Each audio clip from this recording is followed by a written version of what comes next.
So now the next thing that I'm going to talk about is about coaching. Scrum Master as a coach. Okay. First of all, let me draw you to an incident in the sports that happened about 3 months back in the Indian sports. Which is the Indian sport which all of you like? Yeah. Cricket, of course. There was a major decision as far as coaching is concerned.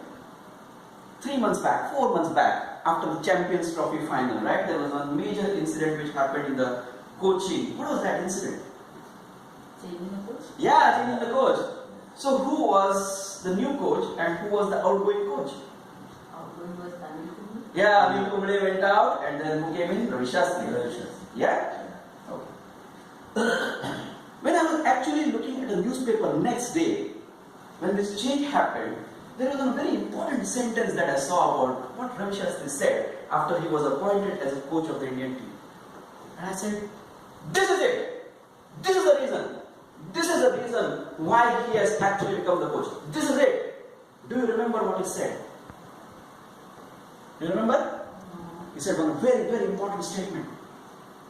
And that actually is a differentiator between why Kumble was thrown out, sorry for using this word, but he was thrown out and Ravi Shastri was brought in. And that sentence was, it's not my team. It's a very, very important thing that he said. It's not my team, it's Virat's team. Virat is the captain. He is going to play in the middle. Who am I? Who am I to actually call the shots on what they are going to do in the field?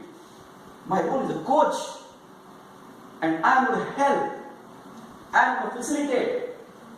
I am going to provide guidance. I have got a lot of grey hair. I have done a lot of things for India. But I am not going to play a single ball in the middle and I am not going to ball a single ball in the middle.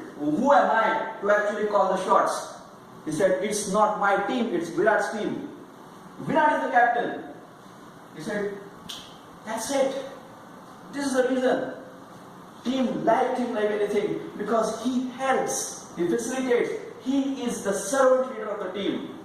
That's a very, very big difference. He takes a step back. It's a very important thing that he does, is he takes a step back and he just doesn't go there and start saying, you do this, you do this, you do this. No. I'm going to explain what is a step back. Maybe I'll enact and I will show you what could be a step back. Sir, do you want to come here? Maybe I'll just show you what is a step back. Your good name, sir? Satish. Satish, okay. Yeah. So let me enact with him. Okay. So Satish, assume that I am a lady, No. very nice looking lady. Yes, you are. Okay, good. Offer me a dance. Okay. Offer me a dance. Let's do a ball dance. Okay, so offer me a dance. So offer with your hand. Okay, yeah, offer with your hand. Yeah. How do I go about it? So offer me a dance with your hand. Okay. First of all, you offer your dance with your left hand, not your right. I will not know that. Okay. Alright. Okay. Okay. So let's dance. Maybe I'll hold it like this. Okay. Let's dance. Okay. Yeah. So Take this. Yeah. Oh, you're so intimidating. Okay. Try again. Okay. Okay. Mm-hmm. Oh, you're so intimidating. I don't want to dance with you.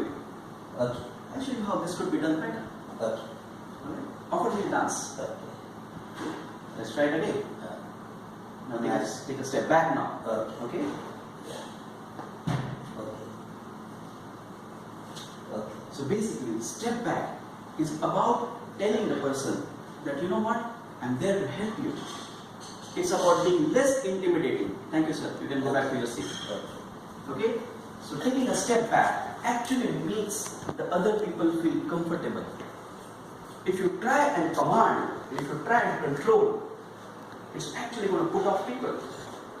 Many of the times people feel intimidated and then they say, oh my God, and then they go into a shell.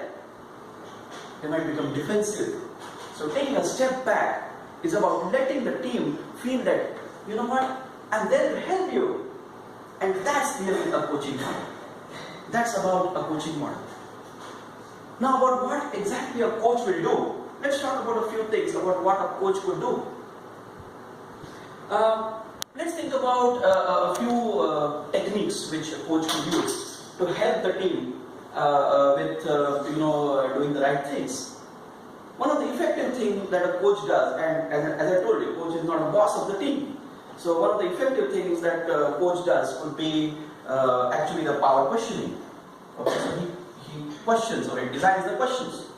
Okay, let me show you what could happen if you design incorrect questions. First of all, let's say that you are a team who are doing development and there has been a delivery and somehow the delivery has been very bad and there were a lot of bugs. Okay, so you are not doing automations. Okay, so let me just show you what I could do as a Scrum Master. Priyanka, why have you not done automations? I have told you already that you were supposed to do automations, but you did not do it. And now, I am not her boss. Scrum Master is not a boss, right? He's a coach, he's not a boss. So I am not your boss. And I'm going to tell you, you have to do automations. So what are you thinking? I'm not your boss, so what would you think? Somebody shouting. Yeah, somebody is shouting. And what would you tell me basically? If not in the words, why should I? So basically she's telling me, go to hell. She's actually telling me, go to hell. So next day morning I come back from the hell. Priyanka, why have you not done automations? What are you going to tell me? Again she is thinking of telling me, go to hell. She's going to repeat. Scrum Master is not going to get anywhere because he is not the boss of the team. He does not have any authority. If I were to do this as a Scrum Master, and let's say that you are a team who has failed, alright? So I basically ask questions so that I lead you into a trap. Here are some power questions that I could ask you as a team. Let's say if I were to do the same thing in a retrospective, and if I were to ask you the same questions again, not like this, but maybe lead you to understand what you have done. So team, what do you think? We all failed. So why did we fail? So why do you think we failed? We had a lot of bugs, yeah? A lot of bugs. What could we do better in the next sprint? If there were a lot of bugs, can we do something better in the next sprint? Yeah, you could do testing, more testing. But yeah, your sprint is not going to extend. You have the same length of the sprint.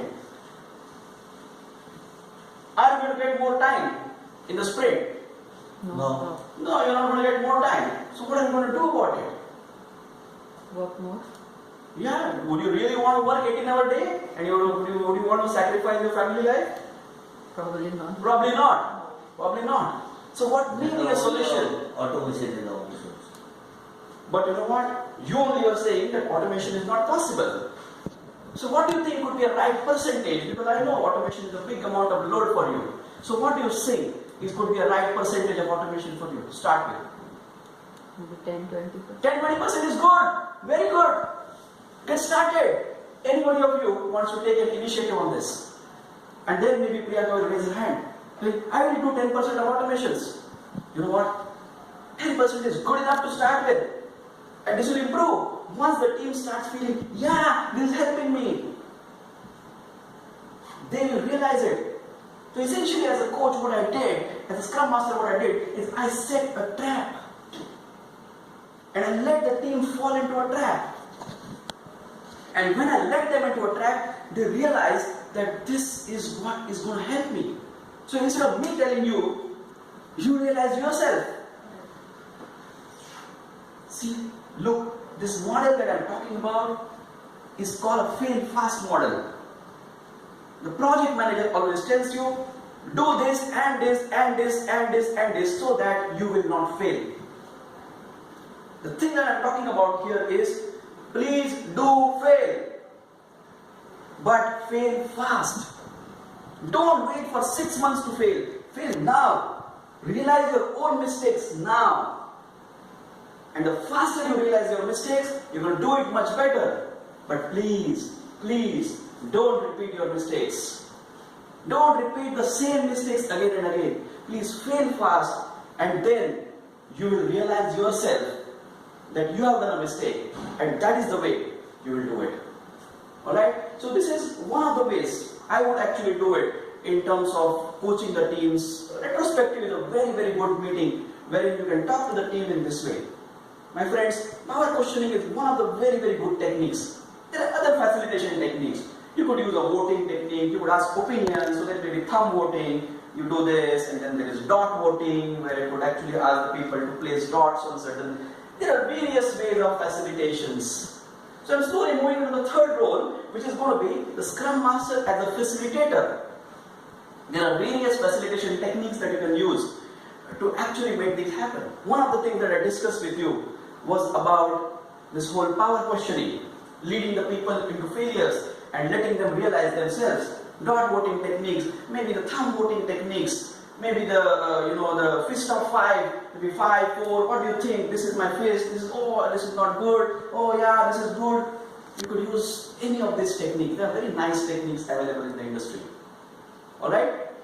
Now to talk about one very, very good thing about facilitation, and maybe I'll tell you one example of facilitator.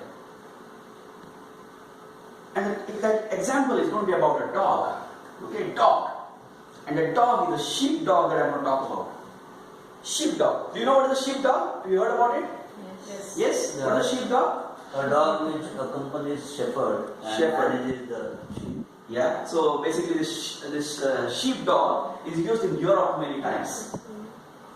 So the sheepdog actually protects the team. And the team here is nothing but the sheep. Right? And what is the biggest danger for the sheep? What is the biggest danger when the sheep is out there and it's going out for grazing, right? So what is the biggest danger for the sheep? Wild animals. Yeah, the wild animals. So what wild animals are there in Europe? There is no tiger, there is no leopard. So what is the wild animal that is there? Fox. Yeah, wolf. Wolf. Yeah, it's a wolf. So let's say the wolves come, and we're going to talk about a very, very interesting dog, and I'm going to take that example of that dog because this is the most effective sheepdog. His name is Border Collie. A Border Collie dog. So what do you think? When the wolf comes, the Border Collie, how does it look, by the way? Anybody has seen Border Collie? A photo of a Border Collie? No. Yeah, you must be thinking it must be a really burly dog, right? This big dog, with this wolf's come, fight it. Yeah? You think it is it? Yeah. Yeah? That's what it is? Yeah. A Border Collie is this height. No. A very small dog. But the most effective sheepdog. He is the most effective sheepdog in Europe. Why do you think he is the most effective sheepdog? So if the wolves come, what would a small dog do? He'll go and fight the wolves, right? He'll get killed. Right. He will If he make goes and noise. fights the wolf, he's going to get killed. He will make noise. Yeah, so he will bark. Very nice. He'll bark. With no derogatory reference to the barking word, he'll basically bark. He'll make noise. He'll get help. Come, please help me, please help me. And the shepherd is going to come with a gun. He's going to shoot the wolves. That's how he's going to do it.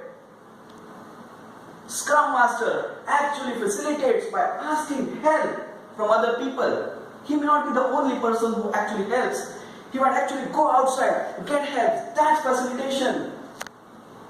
Get the right things for the teams. Get it right things for the teams so that the team can proceed.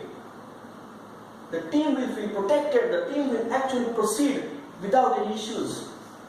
Their issues come, Scrum Master goes, gets help from all over the place and gets it to the team so that he removes the hurdles. It's more like this. Please move, please move, please move. My team is coming. This is that role. It's a facilitation. So facilitation is not about taking minutes of the meeting. Facilitation is not about booking the conference room. Facilitation is all this. Facilitation is all about getting the right help for the people so that they can succeed. You see how the servant leadership model is? And now I will go back to my Gandhi example. Is that what he did? Is that what he did really? Look at it. He did all this. He did the facilitations. He let the people realize. He did the coaching of the people. It's really our own Mahatma Gandhi who has actually come up with this model. And you know what? This model is used many places. Nelson Mandela did the same thing in South Africa. Martin Luther King Jr., he did the same thing with the blacks in North America. And he taught them something very important. And that's about their right. And did they use weapons if you really look at it? No. He didn't have to. They didn't have to do command and control. And still they made it work. Were all the people very qualified? The answer was no.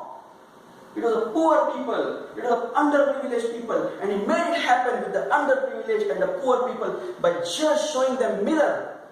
He let them fail, and he just made it happen by just motivating them. My friends, this is what servant leadership, a coach and a facilitation really means. Scrum Master is also a change agent. If you really look at it, there's a big, big change we are talking about. It's a big change. It's not a small change. We have been used to a command and control model. We are used about accumulation of power at the top. Tomorrow morning, if you start going and saying, "Well, I am my own boss," it's not going to work. You will do it slowly. This all needs a lot of patience. It needs a lot of training. It needs a lot of coaching. Everybody needs to understand this model to make this really work. My friends, this is what Scrum Master really is.